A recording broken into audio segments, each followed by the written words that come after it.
প্রধান উপদেষ্টা প্রেস সচিব শফিকুল আলম বলছিলেন যে মূলত তারা কনসেনসাসের ভিত্তিতে অর্থাৎ জাতীয় ঐক্যমত্যের ভিত্তিতে তারা প্রোক্লেমেশনটা ঘোষণা করবেন প্রধান উপদেষ্টা বা অন্তর্বর্তী সরকারের পক্ষ থেকে সেটা ঘোষণা হবে। তাহলে আপনারা এই শহীদ মিনারে যে জাতীয় নাগরিক কমিটির যে আয়োজন, সারা দেশ থেকে আপনাদের যারা সমর্থক তারা আসছিলেন, একসাথে বৈষম্য বিরোধী আন্দোলনের সাথে তারাও আসছিলেন, তা আপনার সরকারের সাথে কোনো যোগাযোগ না করে হঠাৎ করে রাত্রেবেলায় এই সিদ্ধান্ত ত্রাণ হলো কেমনি? আপনাদের কর্মসূচি পরে অন্য নামে চলে গেল যে আমরা এটি যারা বিপ্লবী তাদের এটি জমায়েত হবে, এরকম পরিস্থিতি হলো কেন? তাহলে আচ্ছা, শুরুতে একটু বলে নেই যে আসলে এই সময় আমরা কেন এই প্রোক্লেমেশনের প্রয়োজনীয়তাটা অনুভব করলাম।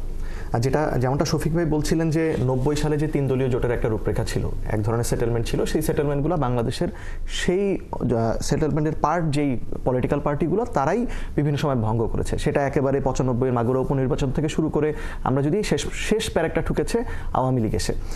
এইটা একটা আমাদের উদাহরণ হয়ে রয়েছে যে এটাকে যদি একটা সাংবিধানিক স্বীকৃতি না দেওয়া থাকে, এটার যদি একটা ভিত্তি না থাকে, তাহলে পরবর্তীতে এটা মানতে কোনো দল বাধ্য থাকে না। তাই এই সময় এসে যেই জন আকাঙ্ক্ষা সেটার একটা দালিলিক প্রমাণ আমাদের সংবিধানের মধ্যে থাকা প্রয়োজন এবং আমাদের রাষ্ট্রের ভিতরে থাকা প্রয়োজন। আরেকটা উদাহরণ দেখবেন যে আওয়ামী লীগ আমলে আমরা দেখেছি পঞ্চদশ সংশোধনী এবং সপ্তম সংশোধনী, পঞ্চম সংশোধনী এবং সপ্তম সংশোধনী, যেই দুটো সংশোধনীতেই বাংলাদেশে একটা উদ্ভূত পরিস্থিতিতে কিছু অধ্যাদেশ জারি করা হয়েছিল, পরবর্তীতে সেই সংসদে সেগুলোকে বৈধতা দেওয়া হয়েছিল। এগুলোকে আবার অবৈধ আদালতের রায়ের মাধ্যমে হোক, এবং সেই আদালতের রায়গুলোর ক্ষেত্রে অনেক ধরনের প্রশ্ন থেকে গিয়েছে, সেটা হয়েছে। অর্থাৎ পরবর্তীতে এই দুটো সংশোধনের আওতায় যেগুলোকে বৈধতা দেওয়া হয়েছে এগুলো অবৈধ ঘোষণা করা হয়েছে এবং ওই শাসনামলকেই অবৈধ ঘোষণা দেওয়া হয়েছে। তো বর্তমান সরকার যে ক্ষমতায় রয়েছে, যে আর্টিকেল 106-এর অধীনে বলা হচ্ছে যে এই সরকার ক্ষমতায় আছে, এটাকেও এইভাবে নানা ধরনের সাংবিধানিক ব্যাখ্যা দিলে রাজনৈতিক পট পরিবর্তন আজ থেকে 20 বছর পরে যদি কোনো রকম পট পরিবর্তন হয়, এই সুযোগটা থেকে যাচ্ছে। তাই আমরা মনে করেছি যে এটার একটা এই সময়কার যেই 15 বছরের ফ্যাসিবাদের ভিতরে থেকে আমাদের যেই নিপীড়নের ফলে যেই নতুন উপলব্ধিটা তৈরি হয়েছে, আমরা নতুন বাংলাদেশটা যেমন দেখতে চাই, সেটার একটা আনুষ্ঠানিক স্বীকৃতি থাকা প্রয়োজন।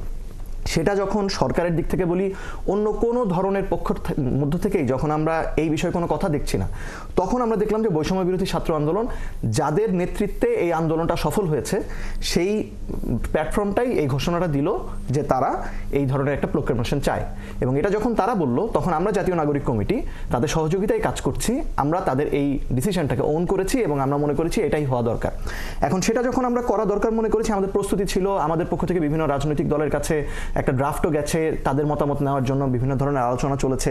সরকারের উপদেষ্টারাই এই বিষয়ে ইতিবাচক ছিলেন, কিন্তু একটা সময় আমরা আবার দেখলাম যে সরকারের দিক থেকে এটাকে প্রাইভেট ইনিশিয়েটিভ বলে এক ধরনের কনফিউশন ক্রিয়েট হলো। কিন্তু পরবর্তীতে আমরা সেটাকে স্বাগত জানিয়েছি বা সাধুবাদ জানিয়েছি যে পরের দিনই যখন সরকার নিজেরাই এটা ওন করলেন এবং তারা মনে করলেন যে সকলকে সাথে নিয়ে সরকারই এই সিদ্ধান্তটা দিবেন বা ঘোষণাটা দিবেন, তখন আসলে আমরা এর আগের দিন মানে পরের দিন পর্যন্ত যে কর্মসূচি আমাদের হওয়ার কথা, তখন আমরা যদি শুধু প্রোক্লেমেশন দিয়ে ফেলি, এটা এক ধরনের জটিলতা তৈরি করতো। আমরা বৃহত্তর স্বার্থটা, এক্ষেত্রে জাতির, দেশের, সরকারের বৃহত্তর স্বার্থটা আমরা খেয়ালে রেখেছি এবং আমরা মনে করেছি যে সরকার যে শেষ পর্যন্ত 5 মাস পরে এসে বৈষম্য বিরোধীদের আহ্বান বা দাবির মুখেই এই ইনিশিয়েটিভটা নিল, এইটা এক ধরনের আমাদের প্রাথমিক বিজয়।